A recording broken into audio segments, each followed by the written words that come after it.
4.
Bonsoir, bienvenue à vous toutes et à vous tous.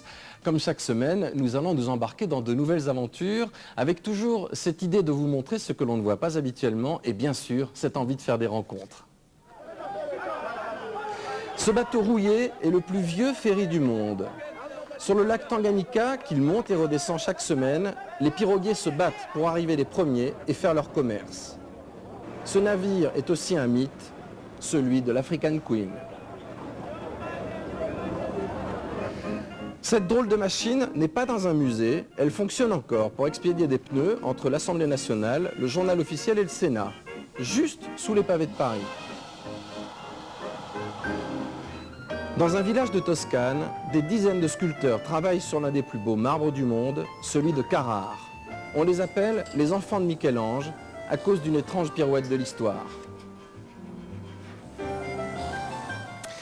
Notre invité de ce soir est un grand monsieur du théâtre que je suis ravi d'accueillir sur ce plateau, Jean-Laurent Cochet. Bonsoir monsieur. Bonsoir Sylvain. On vous connaît bien sûr comme comédien, comme metteur en scène. Tout le monde connaît le cours que vous dirigez depuis des années. On sait aussi que vous avez formé des générations entières, si je puis dire, d'acteurs comme, je vais en citer au hasard, Depardieu, Dussolier, Lucchini, Isabelle Huppert, Andrea Ferroeol, Bernard Giraudot. Oui, ça pourrait durer comme ça pendant des heures. C'est pour ça que j'arrête. Oui, il y en a des centaines.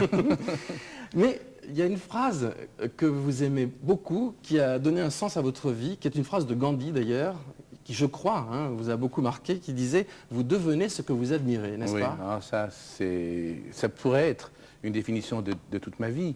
J'ai connu cette phrase par Louise Weiss, que j'ai eu la chance de fréquenter beaucoup et qui, elle, avait connu Gandhi, puisqu'elle avait connu tout le monde dans le monde entier.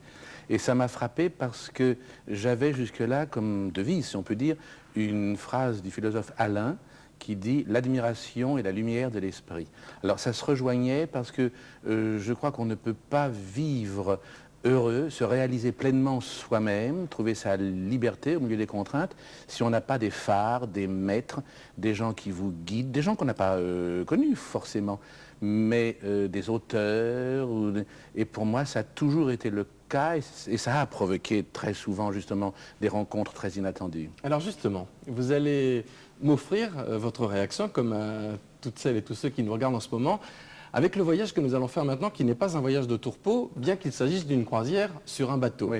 Et qu'il s'agisse aussi, c'est très étonnant, d'une star d'Hollywood, d'un grand film de John Huston qui s'appelait African Queen, que vous avez forcément vu à l'époque, n'est-ce pas? D'autant plus que ce bateau tenait son propre rôle à l'endroit même dans lequel nous l'avons filmé. Il s'agit du lac Tanganyika, le plus grand lac du continent africain, sans doute aussi d'ailleurs l'un des plus beaux. Notre équipe, Régis Michel et Christian... Et embarquera à nouveau sur le Liemba, si Dieu le veut, évidemment. Quel courage, d'abord, en tout cas c'est ce que je ressens vis-à-vis de cette jeune femme que j'admire beaucoup. Nous parlions d'admiration tout à l'heure, Jean-Laurent Cochet. Je voudrais avoir votre sentiment sur ce voyage, que vous regardiez... Il y a des... Oui, assez fasciné. Il y a des lumières sublimes. Moi qui ne suis pas, je crois que je vous l'avais dit, un itinérant, j'aime pas tellement les grands voyages. J'ai voyagé beaucoup dans le monde à cause de mon métier, mais non, je ne ferai pas ce voyage-là. J'admire beaucoup, c'est d'une violence incroyable, les images sont superbes, mais cette femme est d'un courage extraordinaire. Non, je ne ferai pas ce voyage-là, d'abord parce que je me vois mal dans ces pirogues. Je déteste l'eau, c'est une phobie épouvantable. C'est étonnant, cette lutte pour la survie. Ce qui me passionne, vous voyez, dans ces reportages, c'est que, moi, la chose qui me captive, c'est l'humain. C'est de me dire, à chaque seconde de ma vie, pendant que tu es là à ne rien faire, ou à lire Marivaux, à faire ci ou à faire ça, bon, à chaque seconde, dans un coin du monde, un homme meurt, une femme met un enfant au monde, quelqu'un gravit une marche, quelqu'un est en train de faire ci, de faire ça, ça me bouleverse. Le point de vue de Sirius, vous savez, et de penser qu'ils sont là comme ça pour leur survie et qu'on est tous tributaires de la même chose. C'est exactement une notion, maintenant on dit d'une table qu'elle est sympathique, enfin maintenant on dit n'importe quoi, sur le plan du langage, alors qu'en fait, la sympathie, ce que j'enseigne à mes élèves, c'est ce sentiment, cette notion grecque, de prendre la place de l'autre sans cesser d'être à la sienne. Et dans ces reportages, merveilleuses images, c'est ce que je trouve fascinant, c'est que tout d'un coup, on y est et on se dit, et si c'était moi, et si ma vie, ça avait été ça. C'est captivant. J'avais vu African Queen. J'allais vous poser la question. Je découvre que c'est ce bateau-là, mais j'aimais mieux la version originale que ces deux phrases traduites. Et vous souvenez bien de Catherine Hepburn, hein, Ah, ça, je m'en souviens d'autant plus que j'ai jamais été un fan d'Humphrey Bogart, mais Catherine Hepburn est pour moi une des plus grandes comédiennes qu'il y ait eu. Elle vit encore, mais elle ne joue plus au monde. Ouais. D'autant plus que, Jean-Laurent Cochet, si je ne m'abuse, vous avez beaucoup fait l'école buissonnière pour aller au cinéma quand vous étiez enfant. Oh, ça, alors combien de fois? Et tu sais que j'étais un bon étudiant, j'aimais l'étude, mais 3-4 fois par semaine, ça faisait beaucoup. J'allais à un petit cinéma sur les Champs-Élysées qui commençait ses séances à 10h. On ne passait que des vieux films. Français, bien sûr, à l'époque il y en avait de très bons, et puis beaucoup d'étrangers aussi. Et alors là, j'ai tout vu, et après, mon bonheur, c'est ou bien quand je dirigeais ces gens-là, quand j'étais vu metteur en scène, ou bien quand je les voyais pour de vrai, comme on disait.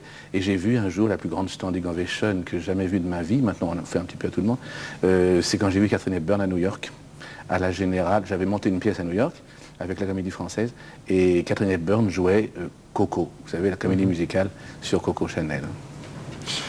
Mais vous voyez, vous n'avez pas fait le voyage et vous ne le ferez pas sur le Liemba, mais d'une certaine façon... Ça se rejoint.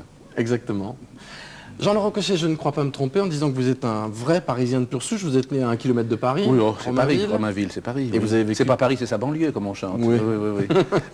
En tout cas, vous êtes un vrai Parisien de pure dans l'âme. souche. C'est pour ça que j'aime pas quand on le défigure trop. Mais enfin... Mais vous aimez Paris, oui. Et vous connaissez bien Paris. Oui. Eh bien, je suis sûr que je vais vous faire découvrir quelque chose dont vous n'avez même pas idée. Je ne m'étonnerai pas de vous. Mais vous avez eu un aperçu avec les images que je vous ai montrées tout à l'heure. Ça m'intrigue.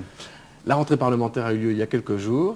Et si je vous en parle, ce n'est pas par hasard. Car sous le sol de Paris courent 500 km de canalisation qui sillonnent la capitale dans tous les sens, littéralement.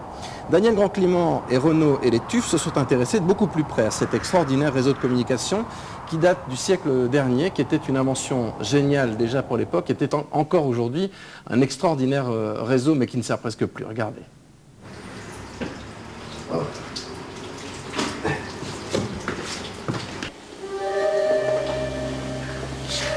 Alors Jean-Laurent Cochet, est-ce que vous imaginez qu'en ce moment circule sous vos pas entre l'Assemblée, le Sénat et le journal officiel le texte des lois qui vont régir notre société? Non, oui.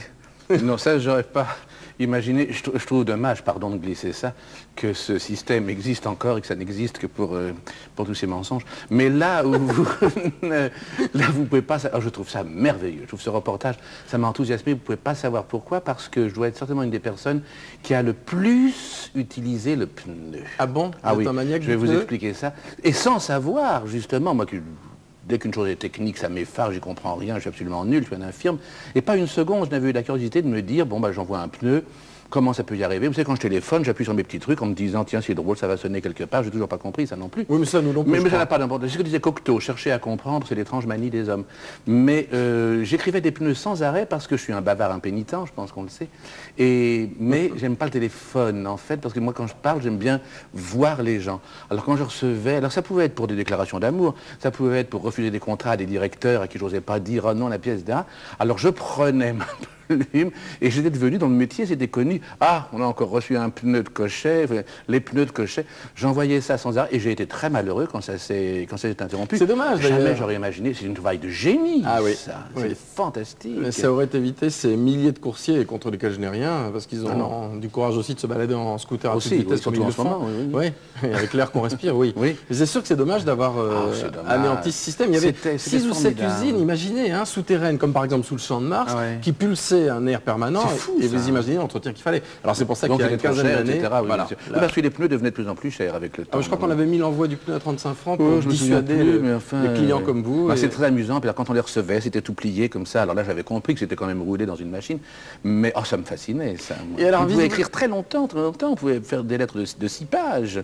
Et alors, en pneus. visiblement aussi, ce qui vous a beaucoup plu, ce sont ces messieurs qui se retrouvent chaque Ah, mois. écoutez, ça, je trouve ça très émouvant. Moi, bah, d'abord, l'humain, mais surtout ce qu'il a dit à la fin, la fin d'un métier, c'est très émouvant. J'y pense quelquefois, en espérant que le théâtre ne mourra jamais, mais quand je vois certaines choses sur nos scènes, je me dis, on s'emploie un petit peu à le tuer. Tout ce qui peut amener la fin d'une chose qui a existé avec plénitude, qui a rendu les gens heureux, qui les a fait vivre. Ah, moi, ils étaient merveilleux, ces vieux-là. On aurait dit à un moment, avec la musique en plus si bien choisie, on aurait presque pu croire du Tati, vous voyez. Et je pensais en les voyant, ils avaient l'air heureux, bien que ce soit des retraités, et je pensais à ce que nous disait tout le temps René Simon. L'important, c'est d'être le premier dans son métier, c'est-à-dire de faire un métier qu'on aime, même si on ne l'a pas choisi. Il disait, un éboueur qui fait bien son métier avec le sourire, c'est un homme heureux, il est le premier éboueur du monde. Ben, ces gens-là, en étant les passeurs comme ça, ils étaient heureux, c'est très émouvant. Ils éditent même un bulletin, d'ailleurs, pour votre information. C'est vrai? Oui, oui, tout à fait. Alors, ce n'est pas un bulletin que je vais vous offrir, c'est un livre qui va vous plaire, puisque vous aimiez les pneus et que visiblement... Qu'est-ce que c'est un livre qui s'appelle On tout a des cadeaux, simplement, en plus Oui, Le patrimoine de la Poste, oui, c'est la distribution des prix, si vous voulez. Oui. C'est paru aux éditions Floïc. Ce sont des archives, des photos, mais aussi l'histoire de la Poste, en commençant par les plus anciens éléments que l'on trouve, Mais vous c'est verrez, trop les gentil. chevaux de poste, etc. Vous verrez, ça, Et comme ça je ne va peux vous pas avoir un intéresser. livre sans commencer à le lire immédiatement, vous allez empiéter sur mon temps de Oh bah travail. si, attendez quand même une minute là, le temps au moins de voir le dernier reportage. Mais après Oui. vous pourrez en faire profiter d'autres personnes parce que vous voyez, c'est un très beau livre. Merci. Alors l'histoire que vous allez entendre maintenant, vous qui les racontez si bien, Jean-Laurent Cochet, les histoires pourraient commencer ainsi. Il était une fois un sculpteur, un génie qui s'appelait Michelangelo. Michel-Ange, qui travaillait dans un petit village qui s'appelait et qui s'appelle toujours Carrare, en pleine Toscane, en Italie. Un jour, le maître s'est fâché avec ses aides, les sculpteurs qui l'aidaient à travailler, et il a décidé de passer de l'autre côté de la montagne.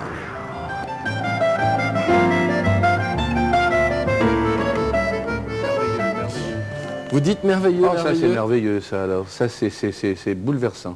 Encore une fois l'amour là-dedans, puis Oh moi ça me... Et puis dites-moi, les Italiens, hein, Jean-Laurent Cochet, sont Ils sont tellement comédiens dans dans la l'âme. rue qu'il n'y a pas tellement de théâtre en Italie. C'est ça. Il y a l'art lyrique, Oui. mais ça ne les a pas de plus de parler sur un plateau, puisqu'ils Oui. le font. La ils le comédie font est dans la rue, hein, Vous savez, ça m'a rappelé, ça n'a rien à voir. Moi je vais vous ramener à une mini réalité, mais cette statue qui va aller comme ça sur le Tibre, près du château Saint-Ange, ça me rappelle une petite anecdote. À la fin de la Tosca, vous savez, la Tosca, quand on a tué son amant, elle se jette dans le Tibre, justement à 300 Oui. mètres en bas, comme la du haut du château Saint-Ange. Alors, naturellement, la cantatrice qui saute est reçue par un matelas. Et puis un jour, en Italie, il n'y avait pas le matelas. Alors on a entendu un bruit épouvantable et un machiniste italien, croyant sauver la situation, a crié de la coulisse « Il Tibro è gelato !» Elle est vraie. Ah oui, elle est vraie, bien sûr. Ça ne s'invente pas, vous savez, des choses comme ça. Ah, elle est trop bien. Elle est vraiment très Mais belle. quel amour là-dedans, mon Dieu. Ah, le monsieur qui parlait de Buonarroti, ah voilà, le visage, c'est comme ça qu'il faudrait que les acteurs jouent Baldeo dans Lorenzaccio. C'est pas l'emploi physique, mais c'est comme ça qu'il faut mettre la passion. Je pensais à un petit mot, avant d'en venir à la suite, Jean-Laurent Cochet. Un jour, Marie Marquet, qui a disparu il y a une la vingtaine grande, d'années, oui. vous a dit « Jusqu'à 30 ans, j'ai écouté et toute ma vie, j'ai eu de l'ordre ». Et vous parce avez que- appliqué oui. cette phrase. Ah c'est oui, vrai tout le temps. Parce que je commençais à l'appliquer sans savoir qu'on pouvait en faire un axiome comme ça, parce qu'un soir, je lui ai dit, mais en fait, tu es fabuleuse, tu es à tel âge, etc. Je lui ai dit, mais comment as-tu fait? Elle m'a dit, voilà, ça a été mon secret, et je crois que tout le monde pourrait appliquer ça. Écouter, ce qu'on fait de moins en moins, et puis après, l'ordre, dans tous les sens du terme. Alors en plus, vous y ajouterez le plaisir de lire et de regarder. Encore avec un cadeau ce très beau livre. qui s'appelle Rome, l'invention du baroque, paru aux éditions Marval et dû à Isabelle Munoz et Gérard Massé. Ah, ça, alors, je vais... Du noir et blanc, bien sûr, qui va bien avec le marbre, et l'histoire, bien entendu, du baroque et la description du baroque dans Rome. Et puisque vous aimez les images, eh bien, je vais encore vous en offrir quelques-unes, Oui. Jean-Laurent Cochet, Pardon. que voici, avec cap sur le Pays Basque, un pays que vous connaissez bien, Pays Basque espagnol, avec en toile de fond le souffle d'un homme épuisé. Écoutez bien. 3 fois par semaine, et vous verrez, ce sont encore des histoires qui vous plairont certainement. C'est passionnant. Bah oui, parce que je sens que dans tout ça, il y a la défense. C'est une des grandes qualités de votre si belle émission. En définitive, il y a une chose qui rejoint tout ça, c'est la grande tradition humaine. Je pense à la phrase de Taliaferro, elle disait la tradition, la voie royale de la plénitude. Et c'est beau, hein, et c'est ce qu'on sent chez tous ces êtres là. Ah oui, c'est passionnant.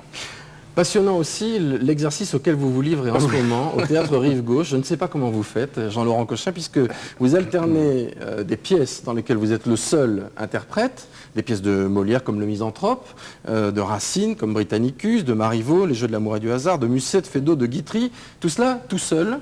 Vous avez commencé la semaine dernière, c'est jusqu'au 28 décembre. Comment faites-vous? C'est très difficile à expliquer. C'est parce que les gens se disent « Oh là là, tout seul à une table, une conférence, il va nous indiquer quoi, ça va être parfaitement ennuyeux. » Puis les gens sortent en disant « Ah ben c'est fantastique, d'abord on rit beaucoup, puis on se passionne, et puis on s'émeut, et puis quand on arrive à la pièce, on a l'impression qu'on a vu les décors, les costumes, tous les personnages. » Bon, c'est mon métier.